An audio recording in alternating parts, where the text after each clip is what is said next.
We always have quite a long list as we're going along of potential titles, and at some point or other, it's each one has their day. That one, I know for the period that record was written in, it was and recorded.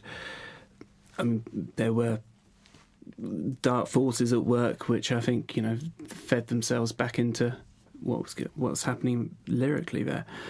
And for us, I think that comes across as quite a strong aspect of a record. So something like that title, we felt to actually do justice to what was a strong record, needed quite a spiky title like that, really. Yeah. We'd settled on the title a little while ago, actually. Yeah. And didn't choose it last week. Yeah, it's just, that would have just been crass sensationalism, not our style, generally. But, and then once, we'd been very sure of our reasons for actually choosing that title, and then you said it comes out into this very charged context. So I suppose once it comes out into that, out there, you think, well, yes, everybody is very, polarised by a sense of patriotism, whatever, at the moment. So it is probably going to be taken that way, but that is not our intention in it. There was a kind of evolution of the title.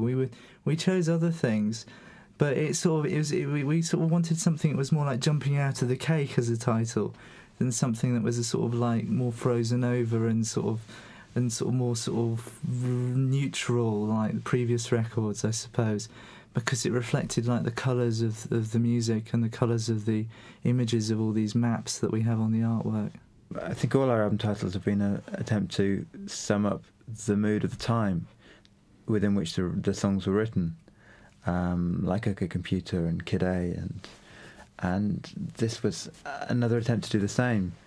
It's about whether you choose to, confront and complain and deal with what's upsetting you around you, or just kind of go home with your family and hide and wait for it to change and wait for everything to be all right, because both options are really tempting, and I think everybody at the moment is thinking in those terms. They're thinking kind of personally of the people they care about, but they're also thinking, why is this happening in the world? Why does it feel so dark at the moment? Why does everybody feel threatened? So it's kind of a conflict between the two things, this record. It's about feeling like, looking for a way to escape from it, and or kind of shouting about it. Everything on the record has that. I think this is why we ended up calling it Hell to the Thief, really, because it was basically this rise of this, the rise of doublethink and the rise of general intolerance and madness and feeling very much like individuals were totally out of control of this situation, that somehow it was a manifestation of something, not really human, or something like a cloud, like entering the next dark ages or middle ages. The others felt very strongly about it as a title. I really, really struggled. I couldn't think of anything that seemed to work for ages. I think partly because the artwork for the record, what Stanley did was he used all these words and stuff that he'd seen in LA, and all these notes that I had scattered around the place. So everything was words everywhere I looked, and titles and phrases.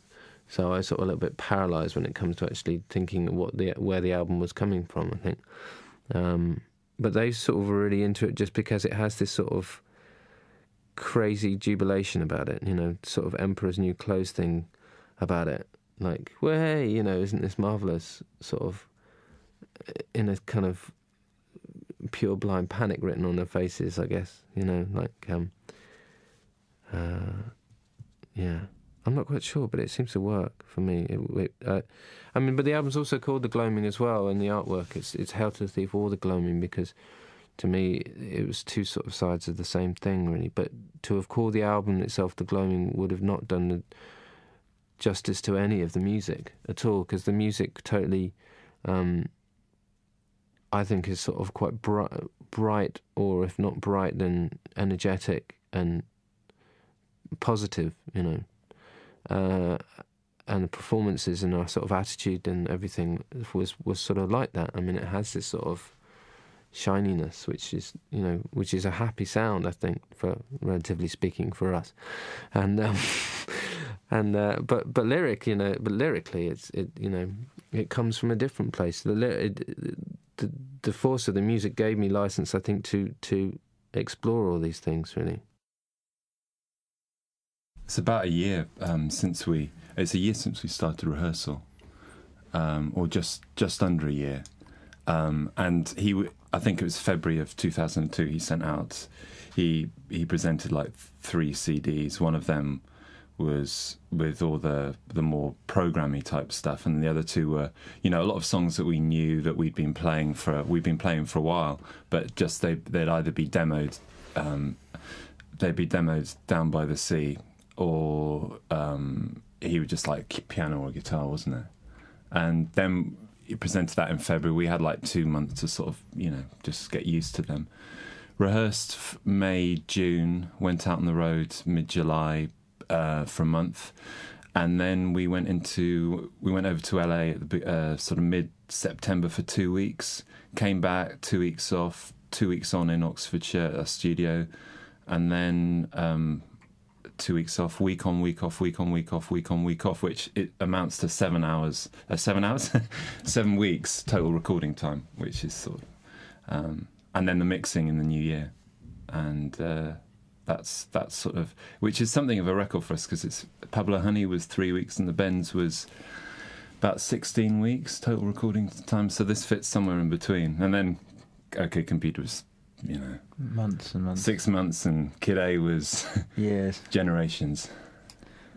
Well, I think you have to include all the rehearsal time as part of the recording process, because we were just obviously rehearsing new songs, writing them, arranging them, talking about them in the evening, thinking about how they could be better, what the structure should be, and we spent, you know, a couple of months, I suppose, doing that, so that when it came to play them live, we didn't change them much, and when it came to record them, they were in stone pretty much. But you know, it didn't feel like there was a lot of pressure on this record at all. It didn't feel, because the whole thing about this record, kind of what's underpinned it, is letting go. You know, what we've tended to do is we've tended to over scrutinize things. You know, you say, take an example like OK Computer, take a track like No Surprises. No Surprises was one of the first things we recorded. In fact, it was on the first day that we recorded for OK Computer. We then went on this journey of spending 6 months doing different versions and then coming back to the original song, you know, from that first day. So I think there was, you know, we recognised that, you know, as much as anything, when you make a record, the difference is the approach that you make it. And Nigel sort of instigated that by saying, we're going to Ocean Way, we've got 2 weeks there, and let's do a track a day. And that was kind of the challenge. And in doing so, it means that you let go of things, because you don't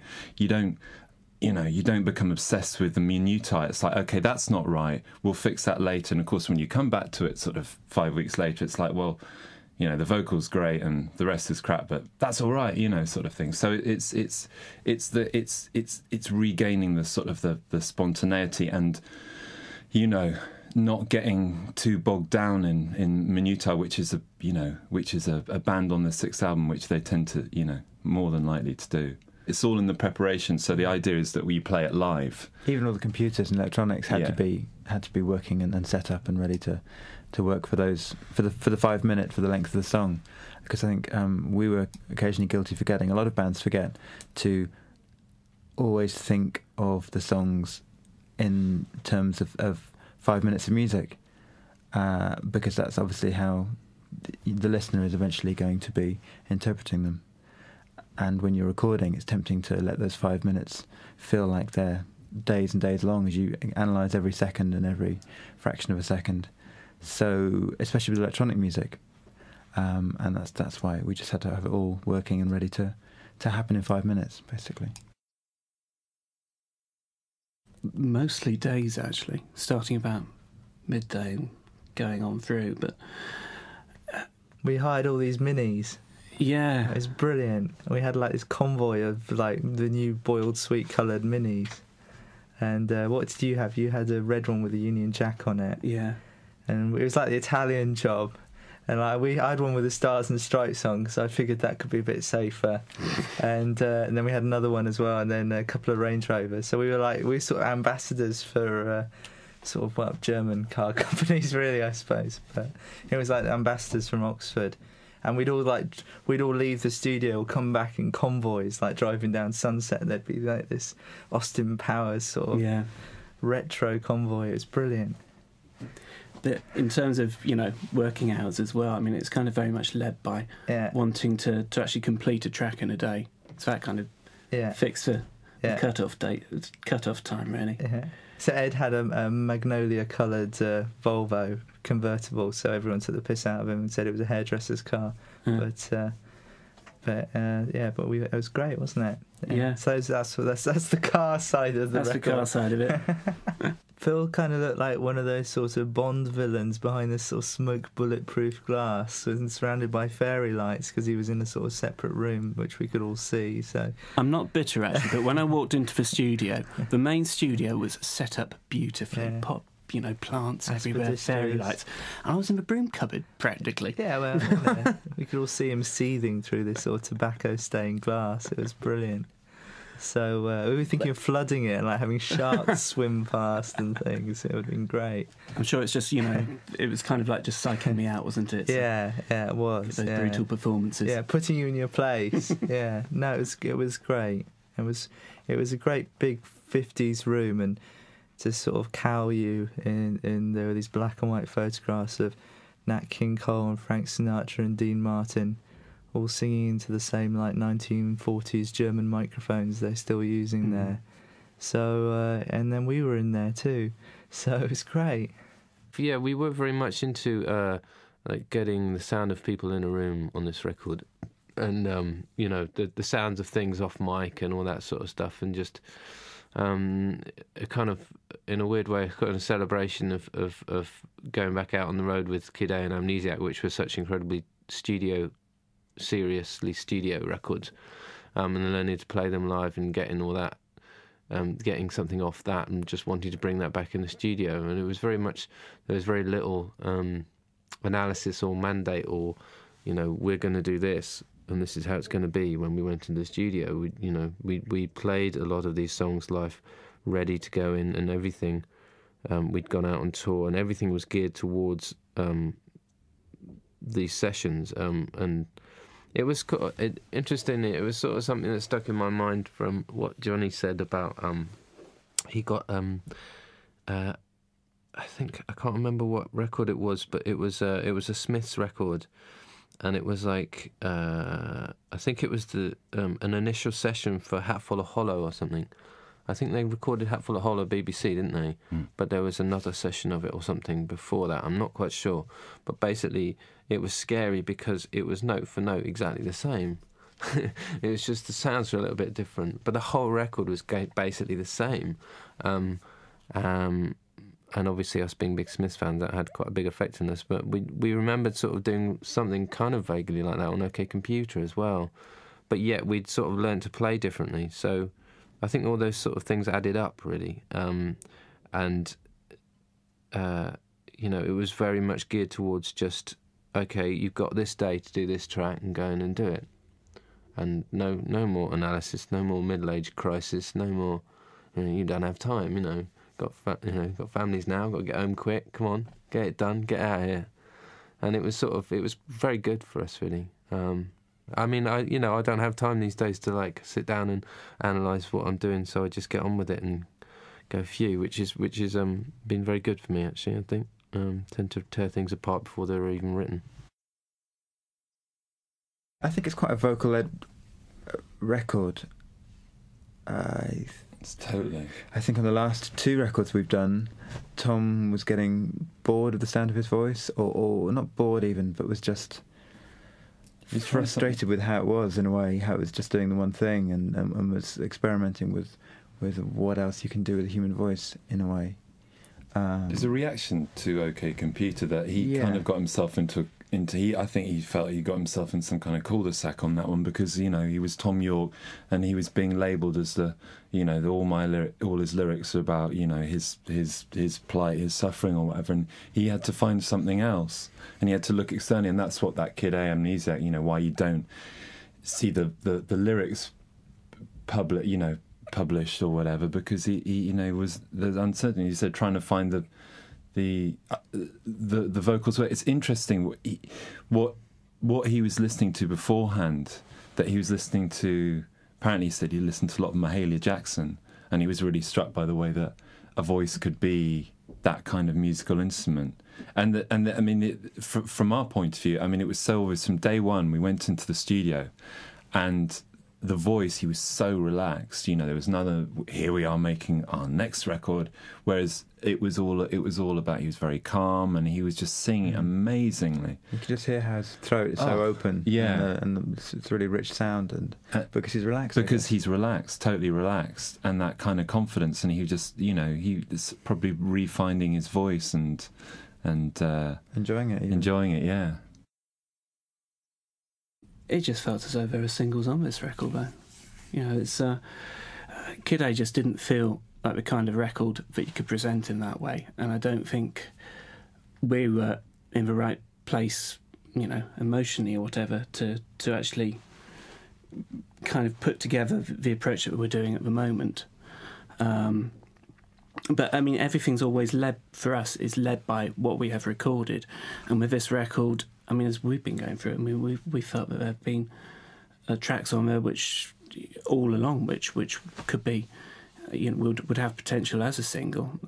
So, yeah, it's, as with every record, it's following, you know, what is the most appropriate thing for this, for what we've recorded. Not that many.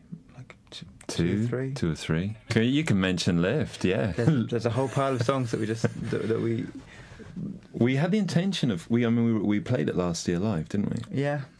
There's a lot of songs like that people are fond of, Nude, and we're fond of them too. It's like, but the time has, you know, people have been talking about I Will for 3 years, 4 years, and now we've recorded it and it's great and it's out. So yeah, you know, we think about it all the time too, songs like that. But and Lift was a song that, I mean, we did a different type of version of Lift. We did a bad version of it. But it's not good. You know, the spirit of the song was there in '96. It was kind of like when it was first done, it was Radiohead doing their Design for Life. You know, it was that kind of epic song. And it's not, we're not in that place at the moment.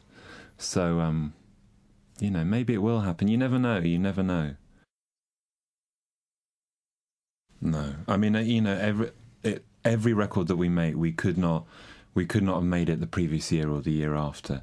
The thing about, you know, for better or worse about us as a band is that, you know, emotionally we're pretty honest. You know, you can tell with us when you hear our records, you can actually tell where our emotional, mental, and spiritual, you know, what state that they're all in. So this completely, and it's, you know, Leckie taught us that. John Leckie taught us that on the Bends, and he said, you know, an album should be just literally a sort of an aural snapshot of a band at a given time, and it's totally true. Now, you know, like on Kid A and Amnesia, that was expanded over, you know, over basically a year and a bit, but you know, the whole state of the band did not change within that year. So, you know, it's totally of its time, and we won't make another record like this, you know, that's for sure. And we know that every time we make a record, because you've got, you know, the thing about making a record is it's not just, you know, what songs that you're presented, what, you know, there are so many, you know, there's so many infinite permutations of how a record can, you know, this record wouldn't have sounded like this if we decided to record it in, you know, Berlin in Hans Aton Studios for six weeks. It wouldn't be as warm as that. You know, it reflects the fact that it was started in LA. The sun was shining in September. You know, we were in that studio for 2 weeks. It's all these little things adds. You know, they add it's the character. It's the kind of the makeup of each record. I mean, on paper, touring should be an absolutely incredible experience, really, shouldn't it? You know, you do get to play live, you do get that direct feedback. Essentially, that privileged position of doing what you love and travelling to all these wonderful places. It's much easier to tell you when we didn't enjoy it. That's quite straightforward, really. Which was, I mean, for me, it was like touring with like REM in these huge places. I mean, they were really nice, but the bus drove into these sort of 60,000 indoor baseball arenas, and with a sort of lone bird fluttering up in the top, unable to escape, and you didn't get any light, and you were like, there was like a 2-kilometre ring of concrete car park around you, and the nearest town was like 12 miles away, and it was just terrible. So that kind of thing's not good. It all sounds like a bad Pink Floyd album copy, but the rest of it was brilliant. Like getting off on a bus in the middle of like some cool part of town, and there's a coffee shop and a record shop and people who are like, it's great. There's quite a funny one, really, in the sense that I can't really remember us doing it. I remember being very. This was the first day in the studio. We went to Ocean Way in LA, which was Nigel Godrich. It was his idea. He's the man that operates the faders, and he had worked there with Beck quite a lot. I went to see him when he was working with Beck there, and I really liked the way the place sounded as well. It was really fat. Anyway, so there we were, and we were on the first day. We've plugged all the gear in there, and we needed to sort of test, really, and that was it. And we hadn't eaten all morning, and we were all pretty wired, and I actually sort of that's about as much as I remember about it. We only really we were sort of doing a track a day, but that one actually only took a couple of hours, and then we kind of didn't really listen to it again until the end of the session. Everybody just thought it was it was like, well, it's just throwaway, but it actually ended up being something that was really kind of handy, because it was a really good flippant sort of like, for us it was just like getting out a lot of frustration, really, and it just there was something about it that stuck. We really liked it. It was not, we just if we our normal cerebral selves would have not considered that in the running, really. I don't think, realistically, if it hadn't been for the fact that it was a test, we'd have just thrown it out on the grounds it was too silly. It was interesting, because the playlisting and the way the record was put together and stuff was, we tried this thing where basically we did like the initial 2-week session, and then we were like in our studio, and the whole record only sort of took 7 weeks to track, and then it was sort of a few weeks to mix after that, and but a lot of that time Ed and Phil went away with the tracks and were like trying to piece them together way before we'd finished them, because we kind of really needed to know what we were doing. It seemed like a really good way of finding out. It was actually like, well, it's going to roughly look like this. So we had a pretty good idea how the whole thing was going to look when we, 3 weeks in. And 2 + 2 was so obviously a sort of statement of intent, but equally in true Radiohead style, totally misleading. I think, in a way, I think what coming to the end of a record, and actually, the overwhelming sense of it, is this energy that's in the performances, a kind of jolt of energy that you get, and that song really does have that. It's each opening track on an album always seems to it always is kind of the opposite of what the overall atmosphere of the last record, and so 2 + 2, that really fulfills that for us. I think it's and it's the album is based around is grounded so much more in the performance between the five of this time than say on Kid A and Amnesiac.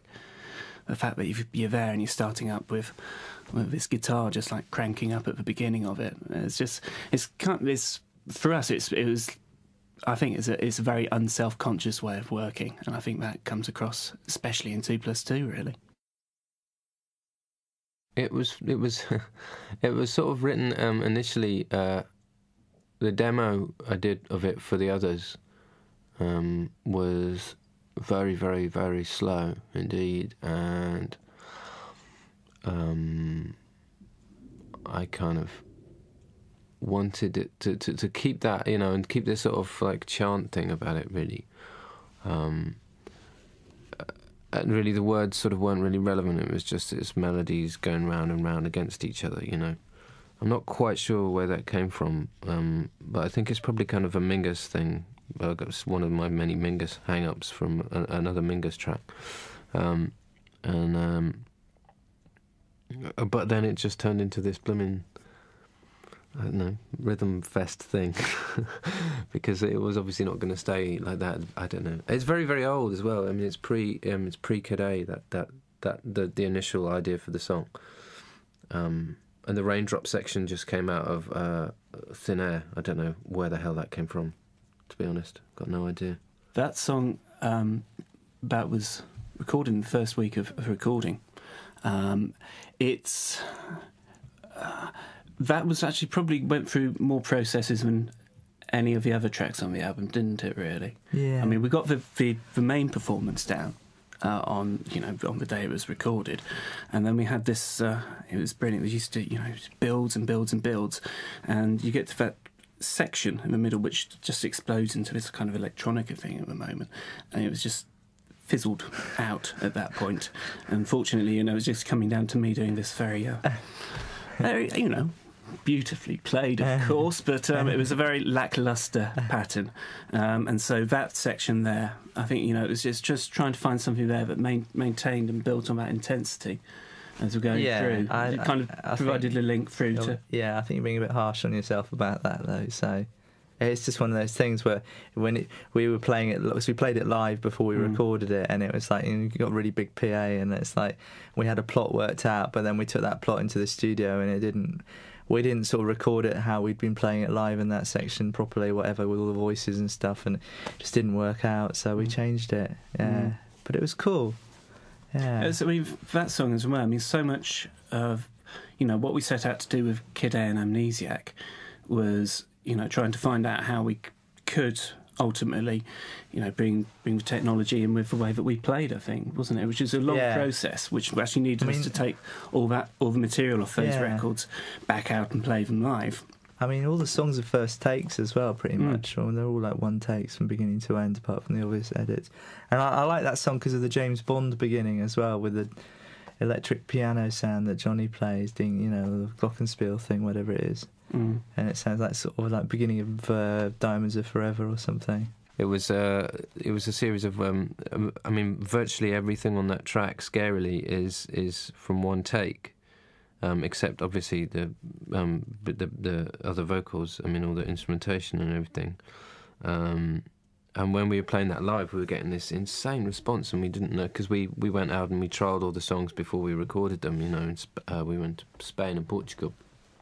And played all these songs, and the sit-down stand-up always used to... I mean, it was such a joke because, the last 2 minutes of the song, we just didn't know what we were doing. We didn't have a clue, Johnny was like sitting there on his big AS machine, all the lights flashing. Phil was trying to work out where he'd left the beat. And me and Ed are just like, well, let's just keep singing Raindrops and hopefully people will think that it's coherent even when it's not.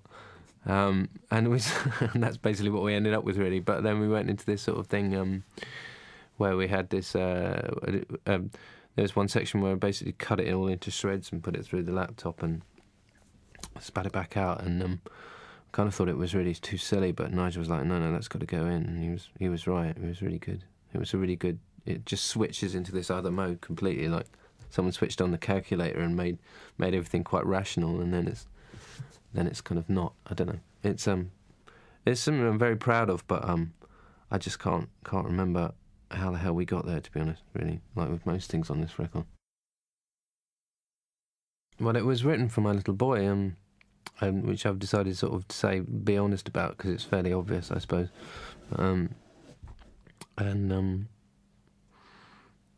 It's just a very personal song, I think. I mean, I got back into singing, but as to where they were placed a lot of the time and how they sounded, I really left that up to Nigel, because I think he was sort of enjoying the fact I was just singing normally and not complaining, so he could just get on with it. Yeah, I mean, that was, you know, that's. Oh, I really love the fact that, I mean, I think that the band really did, you know, amazing thing with that, because I never thought we'd get it off the ground, because all the counting and the timing on it is really funny. I mean, I guess you can't hear it. Maybe you can't. People can't hear it, but it's just a total nightmare. And everyone's having to count all the way through. Like, okay, this one's 7, this one's 6, this one's 5, blah blah blah. But it doesn't really sound like that. They made it sound really effortless. So I was really happy about that. I was really proud of that. It's a track that we'd had quite a bit of difficulty arranging, because we can't count beyond 4. So it goes beyond there. And but it's just one of those things that... over to you, Colin, on that one. What my brother Johnny says about it. It's generally, there can be kind of 2 kinds of songs we're working on with Tom. There's the ones which are sort of all right, and you do something that's really good, and then there's the ones like Sail to the Moon that, when you hear the demo of it, you could just put that on the record and everyone would swoon. And it's a real case of don't walk on the grass or don't step on the flowers when you're playing it. So you really just try and like play as little as possible to get in the way of the tracks. So that's one of the songs where you're playing going, oh bugger, oh God, don't you know, because it's such a delicate sort of thing, such a beautiful thing, and it's great. And of course, it's got that great James Bond sort of Moonraker vibe to it. Again. Yeah, when they switch the gravity machine off in the studio and everyone's sort of floating around with the curly coily leads, like, you know, tethering you to your amplifiers and stuff. It's brilliant. I mean, it's a stunning song. As with so much of this record, I think Tom's voice has really been outstanding, been a real feature. And on the CDs that he distributed amongst us before we actually started rehearsing, I think that was one of the standout songs, really, wasn't it? And I think it's, you know, quite a good indication of where his head was at during this recording. Because, I mean, to actually give those kind of performances, you need to be very relaxed and very confident in what you're doing. And it just comes across in every single vocal performance, you know. I think Ed and myself had hoped to feature somewhere in this record, but... What was that on 2+2? Yes, and, that was... and Sit Down, Stand Up. Yeah. Our day will come, though. He can't sing it all live, Phil. Console yourself with that. There's lots and lots of different interpretations. I mean, the lyrics are incredibly ambivalent, deliberately. But it sort of... It came from... a certain type of light that I saw, a certain type of smell. It's not particularly anything that it's sort of basically this pure blind panic, which I kept encountering in various different forms, and it ended up being this song called Backdrifts, at this sort of fluorescent light. That's really probably not very helpful. I can't really explain it. I mean,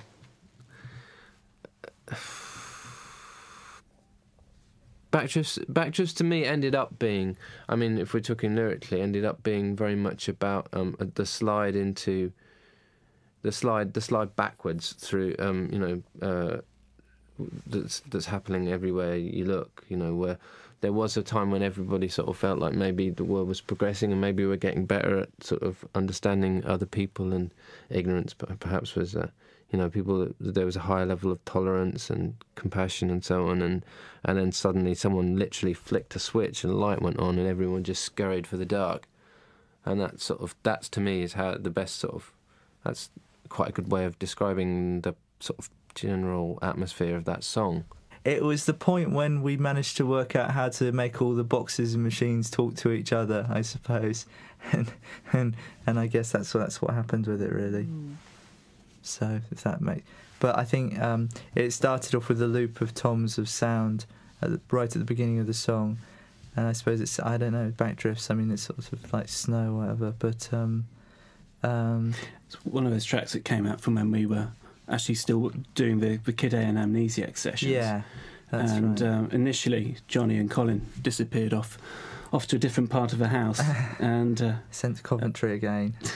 and emerged a week later with this really dynamic sounding rhythm track. Really, Yeah, it was And cool. that's But where the song emerged from. yeah, but it was, it was good. It was like part of the extension when we were working on Kid A and Amnesiac, where we tried to sort of split up into groups and into teams, which I hope we sort of get around to doing some more things like that again, because it'd be really good, Go to Sleep was one we never thought, a track that we kind of didn't think we'd get off the ground. The few times that we played it live to people, it was just this embarrassing sort of guitar noodle thing that just didn't really work out, or it would just collapse halfway through. It was awful. But we sort of kept going and kept going. It was one of those ones that we just expected to die all the time, and then it didn't, and then it turned into this really jubilant thing,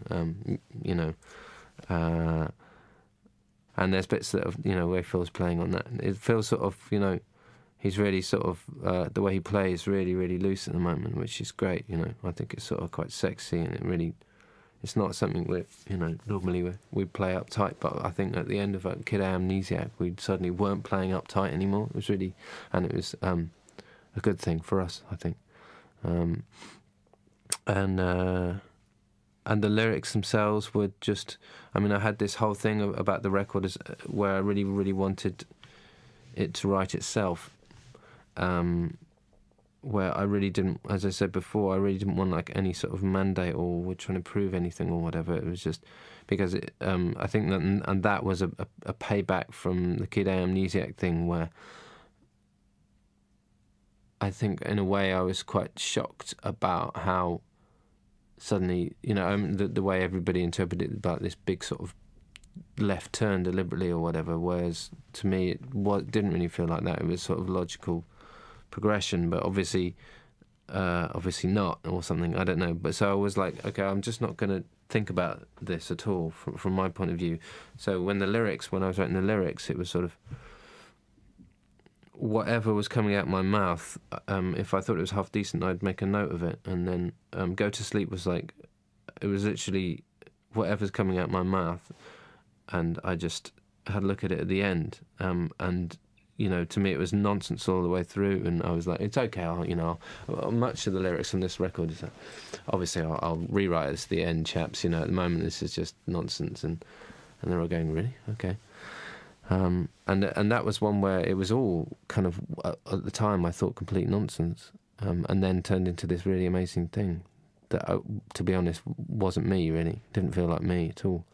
Didn't feel like I'd done it, which is great. That's how I remember when I first started writing songs, when we first were in the band as well. That's how I remember doing, and I think you get all this baggage over the years that comes up through all the analysis and stuff, and you start like worrying about the consequences of what you might say on this track or that track, and it ultimately just ends up being bollocks, really. And also, I think Kid A and Amnesiac was born out of that, and it was sort of trying, the way I was trying to write there was a way of trying to deal with that. Whereas this time it was like, blah, whatever. I'm not interested in what the consequences of this are. This is just what I do today. Got to go home at lunchtime anyway, or whatever. The kind of level of performance that we managed to capture on tape, something that we've not really done before, and that surprises me. And it's it's a relief as well, actually, because I just don't think we've really done ourselves justice in the past in that way before. And I feel we're kind of getting closer to that now. Yeah. I think OK Computer and Ben's had stuff on it that was good. Well, they've all had good stuff on it. But it comes down to, like, as you get older, you don't want to waste time and you don't want to be uptight, because life's too short to be sort of precious, and so you just sort of, the quickest way to do things is just to go in and do them and not think about it too much, as opposed to spend weeks in adolescence obsessionals, which is sort of what it was more like. So it's been like Tom singing, amazing. He just walks in, opens his mouth, sings, and that's like, that's it. It's incredible. Like, we're just watching, like, so you know, it's been a great, for me, like what summed the record up was a track called Go to Sleep, which we were rehearsing, and it's got a sort of folky first half, and then it sort of grooves out in the second half. And we had this great sort of 1960s English sort of folks, West Coast sort of thing going on, early Garfunkel at first half. It was brilliant. And then we couldn't have an outro, so then we just played it through and recorded it like in one take, and it sounded great. But we sort of lost the first half of the song.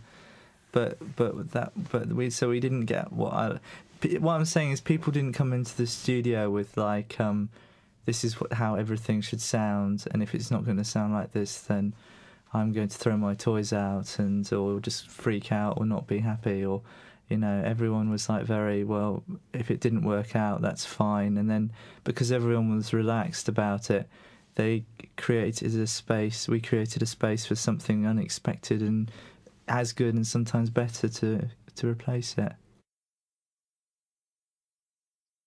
That's a very old song.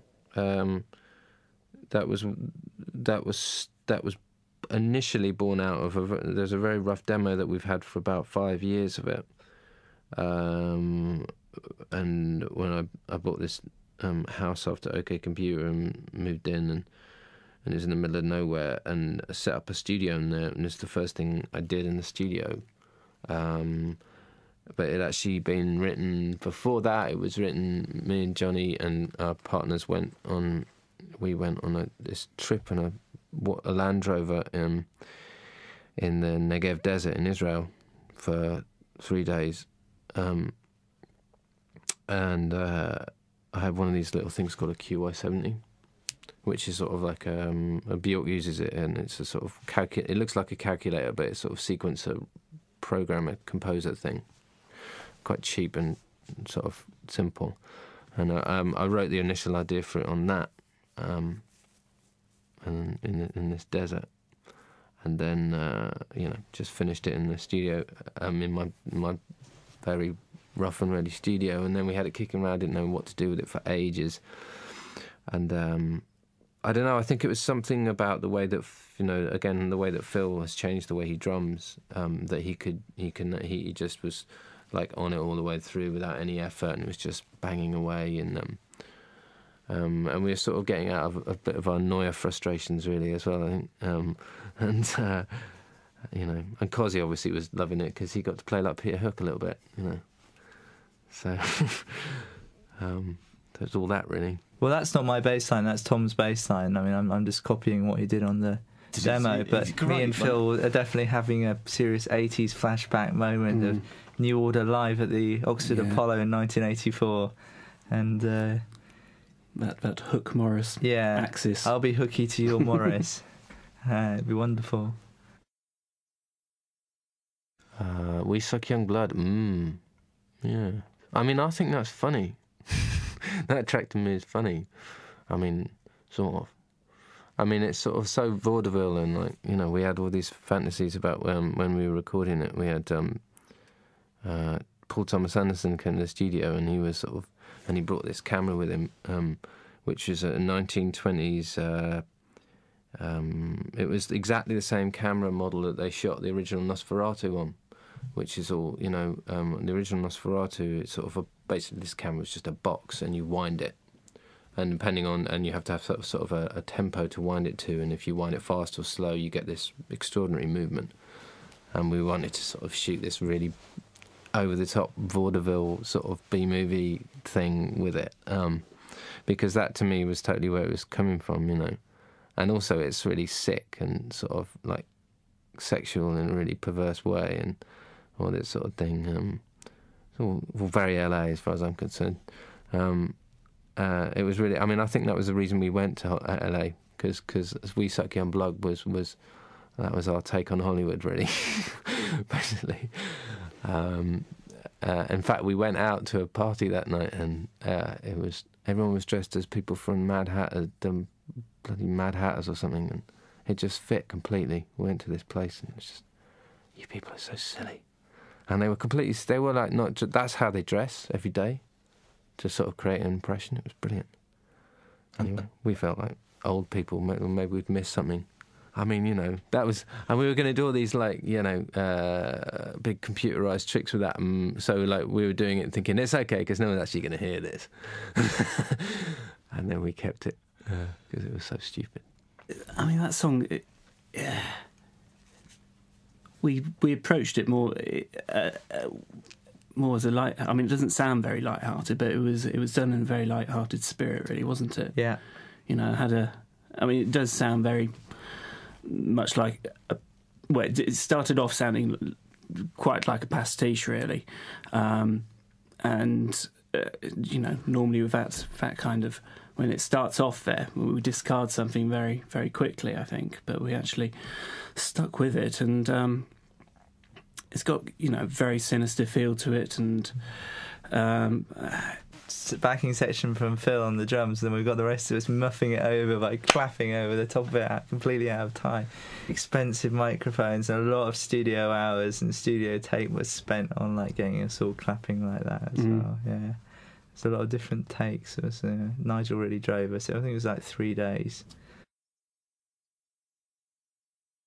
People have reported feeling unwell and and uneasy and unsure, and while listening to it, which is a good reaction to get, I think, halfway through a record. I think there's lots of uncertainty on the record lyrically, and that's one point where the music goes quite unsettling, I think.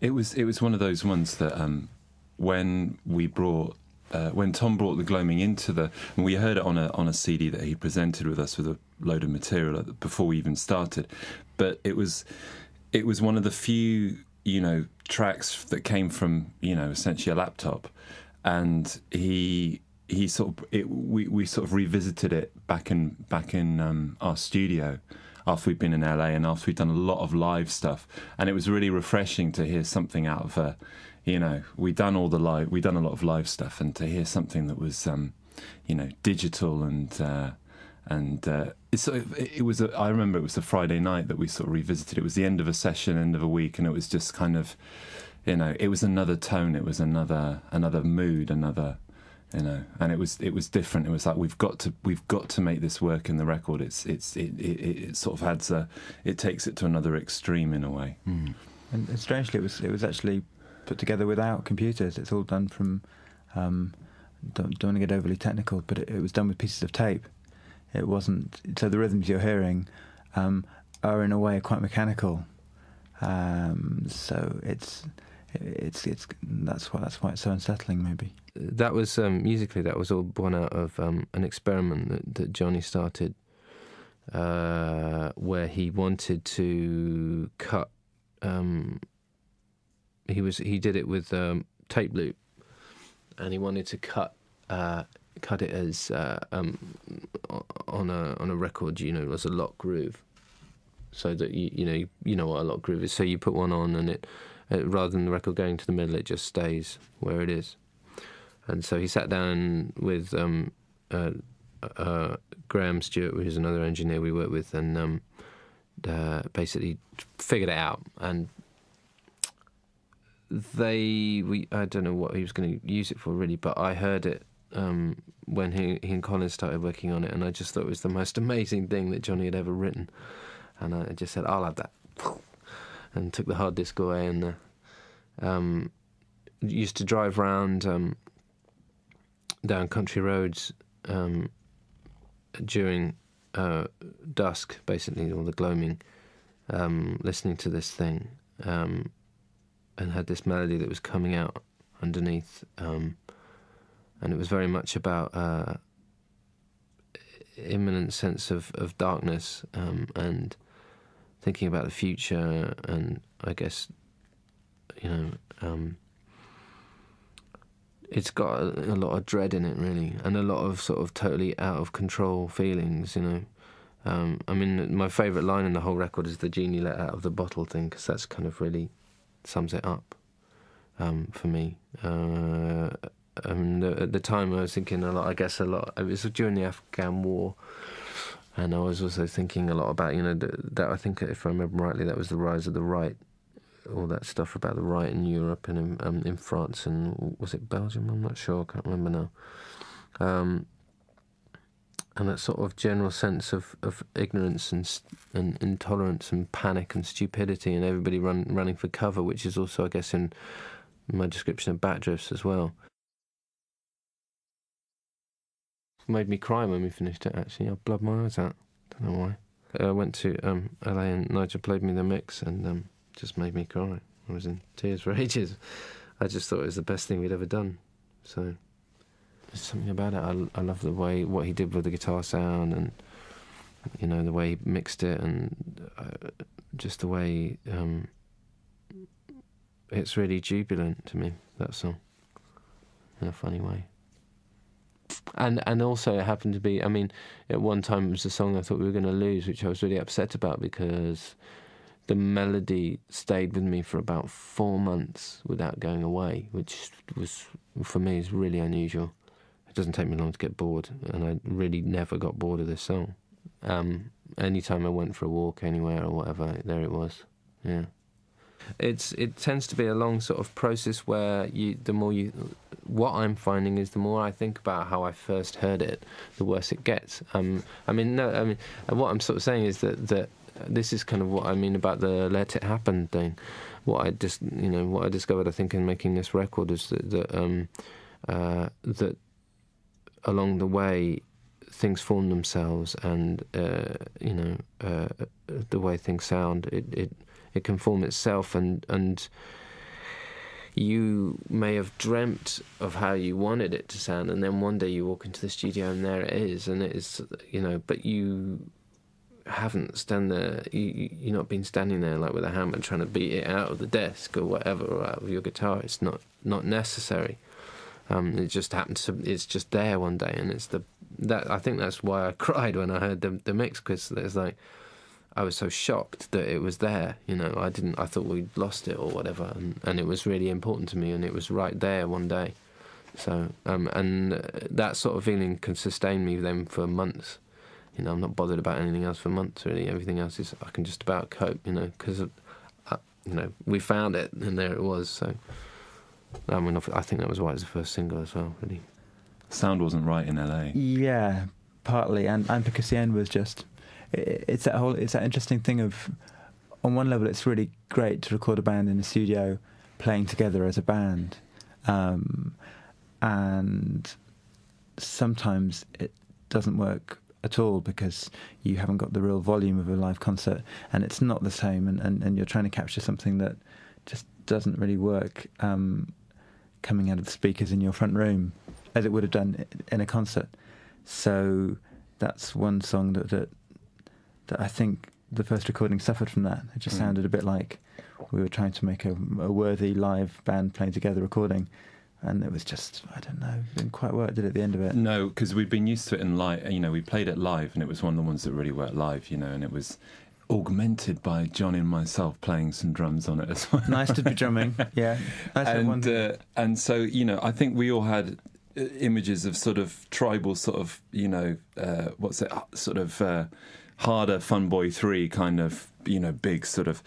And of course, as Johnny said, it doesn't work necessarily in the studio, so it had to become something else, so you have to find out what it becomes, and it took us to get back to England and just approach it again, and do it again. And it's the longest... Is it the longest song on the record? It is. Yeah. Yeah, and it's the first single. Again, that was something that we smashed our head against the wall about 4 times during Kid A session. And we had all these versions of it that were like... They were just so over the top. I mean, like a sort of all electronic and blah, blah, blah. And it was just... sounded like blooming Ultravox. It was horrible. But then there was something, something in the lyric just stuck around, and everyone was massively into the song. I seem to remember Colin especially, and then I suddenly sort of thought, well, it'd be nice to try some vocal things with it, really. because I got into the idea of doing harmonies. I mean, I didn't not enough harmonies. I wanted to, you know, really over the top harmonies, but didn't get away with it this time. But the other thing was the lyric of it seemed really, I mean, even though it was written, you know, 4 years ago, if not more, it just seemed to totally make sense. And it was irresistible to put it in, really, because it did have this sort of... It's sort of quite interesting, because, I mean, as a song, it's sort of like a love song, but it's also sort of the angriest thing I've ever written as well, you know? That sort of anger that you can't even begin to express, you know? That sort of... This thing about, you know, you can do kind of anything you want to me, but if you come after my family, I will kill you. You know, that sort of thing, which everyone has in them, I think. I think we first rehearsed it as a band 1998, when we were just before... We'd sort of had 3 months off after the end of OK Computer touring, and we were going to reconvene in the new year for the sessions for Kid A, but we were doing a gig for Amnesty International in '98, and we rehearsed, and that's where I Will first came up. And I Will was, you know, we rehearsed it as a band, and it was always, you know, it's one of those songs that Tom presents you, and you know, it's really stunning. You know that, and there's the excitement of doing it, but there's also the slight kind of, oh, you know, how are we going to do this? Are we going to ruin this? You know, it's one of those songs that sometimes a band arrangement can actually get in the way. So we went through several different versions, and we recorded it for the Kid A Amnesiac sessions, which became the backwards version of it became like Spinning Plates on Amnesiac. It was the track played backwards, and then Tom demoed it again, and he just did it with just a guitar and him doing all the harmonies, and it was kind of, oh, well, it's like recapture the essence of the song. So it was really just a sort of, you know, a lot of the feeling about this record was that we just want to get to the core of what's good about that song. Let's not get sidetracked by production details or new sounds or whatever. It's like whatever works for the song, which is kind of going back to what we used to do a lot. That was a song where I was letting it happen. I mean, a lot of the lyrics for that song to me were born out of listening to Radio 4 an awful lot, like every day for 6 months, religiously. And just listening to what was happening, and I just had this thing in my head about this. It's just like a punch-up at a wedding. It's just bloody... Nobody knows what's going on. It's just a riot, and someone in the middle who, you know, is being affected by this, and this is supposed to be the biggest day in their lives, and it's being ruined or whatever. And also, it was also sort of came out of I mean, I don't read anything that anybody writes now about us at all, because I just can't anymore. And the main reason for that was that I happened upon, sort of by accident basically, a review of our Oxford gig, which was just like, I mean, like one of the biggest days in my life, obviously, for all of us. And this, whoever this person was, just tore it to shreds. And they couldn't think of quite how to tear us to shreds, really. So they just tore the audience to shreds. And just sort of basically said, who are these people? Bunch of students, you know, white, middle class, which is not the case at all, but, you know, what's the point in arguing? But this person managed to totally and utterly ruin that day for me forever. And it really shouldn't have done, and I should be bigger enough to sort of just ignore it. And there was a lesson there, which I've learned now. But I just didn't understand why... how someone, just because they had access to a keyboard and a typewriter, could just totally write off an event that meant an awful lot to an awful lot of people, and there'd be just no answering back, no nothing. That was it, the end of the story. And obviously that happens all the way through your career, if you choose to do this for a living or to stand in front of a stage, you're asking for it, sort of thing. But I think that, you know, the sort of a frustration you're identifying with was there with that for me as well, and that was another impetus for the song. Because to me it was sort of like so many people were there and saw something completely different, but yet you're the twat who gets to sort of write it all off, and it's sort of, I don't know, I should be used to it by now. I think it's in the tradition of, it's a bit like, you know, if you think of the linkages between songs, links, it's kind of like a bit of a cousin of a dear old friend of what's the Karma Police? It's got that. It plays the same sort of. Oh, right. I think. Yeah. Yeah, I can see that. It's sort of all in the rhythm of the piano, and it's us doing our kind of slow grind kind of funk thing, I suppose, in a way. Yeah.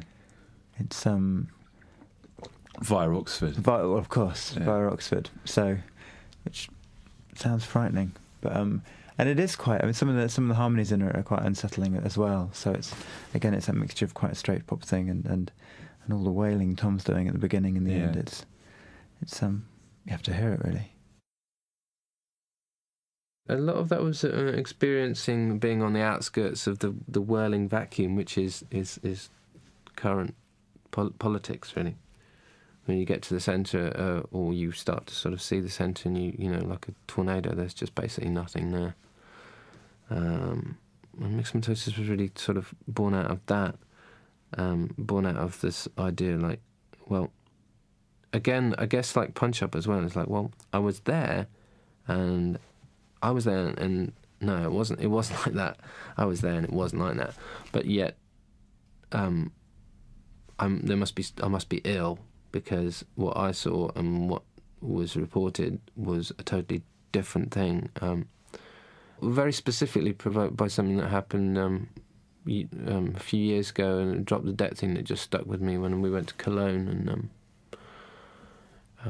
I mean, I've talked about this before, but how all these nice old ladies, you know, and Quakers and stuff, and were all there protesting that the G7 or 8, I can never remember who they've dumped off last.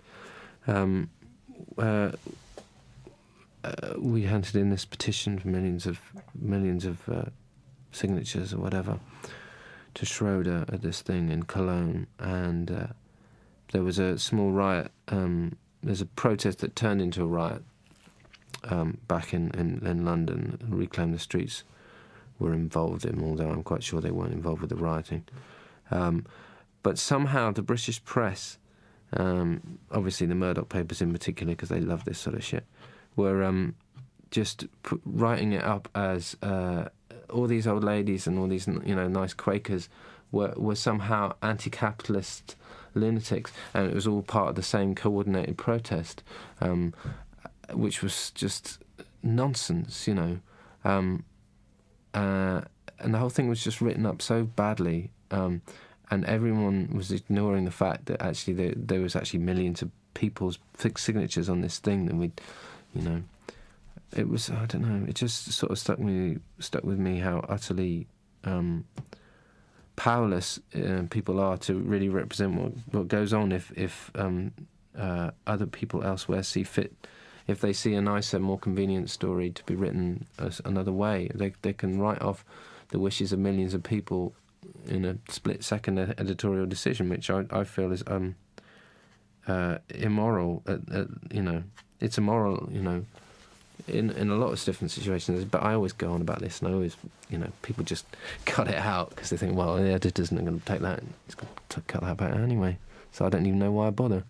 That's all playing around with the idea of how keyboards used to be, used to sound frightening and be and Tube Army style, I suppose, all slightly out of tune and queasy making and combinations of sounds. Yeah, played in real time, like keyboards played in real time. Yeah, it was that old-fashioned. You sort of forget that presumably in the 80s, when keyboards were being recorded, people would be playing them, and even if a band just had keyboards in it, they'd have to one at a time play keyboards onto tape, and which is a really alien concept because of computers and sequencing and how music is made today, and so that was done like that, wasn't it? Pretty much. Well, it was a tricky one because it was the version that Tom did on it. He demoed it. And it was really it was very digital. It was really great, but it was a bit of a different beast in a way. It was, and we wanted to incorporate the live thing, and the Tubeway Army thing was the perfect thing to do. But we had to find an approach to it, and we didn't quite get it in LA. But we eventually got to loop Phil's drums, and then we did a sort of a live rough in the control room, and then other stuff was added, and it's good. It's that whole don't know. It's that totally playing something in the spirit of how you think they might have made records in 79, 80 or whatever. And it was one of those occasions where you're recording and the element that you think is the key to the song, the rhythm, actually isn't, and it's in the detail. It's in just the single keyboard lines. And as soon as they became overpowering and took over the song started working, and the rhythm was just a way to lead you through the song, but it wasn't the feature anymore. And suddenly it had this atmosphere attached to it, which is why it works, why it's on the record, really. My absolute favourite type of weather is force 10 gale. Like that's the happiest I am. Is in sort of gale that might just take you up in the air and never come down again. You know that and it was sort of whatever came out lyrically, it was actually supposed to be a sort of celebration of this sort of storm, which is that sort of. I thrive on that. I'm singing about a wild storm, but yet the music is very, very soft, and reassuring, like you're listening to it from outside the window. It's a sort of a really lonely song as well. The loneliest song on the record, I think. It's very simple and sort of quite pretty, but there's something about the music for me, the chords for me, where it never quite resolves. It never really grounds or something. It never grounds itself. So it just sounds like it's always about to resolve, and in a way it never does, which makes it quite floaty and. But in terms of the instruments gentle. That played, that it gives it that warmth. You're right. Yeah. And that's that. I always thought that it's kind of reminds me a bit of. I always thought it was like Stevie Wonder, sort of that talking book era, when it's that kind of, you get that warmth, and what he's doing a lot of the time melodically, he doesn't resolve stuff. He does these beautiful chords, and then they just. And it's all wrapped up in the warmth of the recording and his great voice, but sometimes it just doesn't resolve, which is brilliant, why it's so different. And I think it's like, always thought it was a sort of a Sunday morning song, really. But maybe it's not. Maybe it's a Radiohead Sunday morning, which is, copy of the of the paper and the news. With some bad news on the front. Bad news on the front, yeah. It was quite weird. That song's been kicking around for a while, and I'd not really thought about how violent the images were for ages until we came to trying to put the record together, working out where it went, and I was also typing up the words for Stanley, and suddenly, like, wow! I mean, this is pretty bitter stuff, All the stuff about cold wives and mistresses, cold wives and Sunday papers, city boys and first class, all that sort of stuff is like, bloody hell, it's pretty serious. I mean, it was, I guess, it's just very, very angry, because I couldn't help it, really. it's a good place to put anger is in music, you know, I think, better than a lot of other places. But again, the crazy thing about it is I'm only able to put the anger in that song is because the melody itself is so sweet, you know. And that's Johnny's, you know, Johnny wrote this really sweet guitar melody, and it just didn't, where the words came from was that's just where they came from. I mean, I wasn't really, I wasn't even thinking that I was angry. I mean, I was just feeling like I was going a bit mad, that's all. But I'm used to that now. I go through phases like that. But that was a particularly bad one. But, you know, we were kind of reluctant to put it on the record for ages, because it was just so. We end every record with the nice sort of it's ending. Oh, how nice, you know, sort of ending. But really, this wasn't the whole atmosphere, and where this whole record comes from is not that. It would have been false. It would have been false to do that, because you know, I sort of think it's of all the record is very much there's lots of sort of fairy tale children's story things going on in it, and then that one at the end again is obviously the wolf at the door and so on, but it's as you say, kind of the most sort of ordinary life, realistic of place in the whole record, and it's sort of like waking you up at the end, really, and waking you up to something that's really not that pleasant, rather than waking you up and it's like, oh, it's all been a lovely dream. No, it's all been a nightmare and you need to go and get a glass of water now. You know, that's kind of what it is.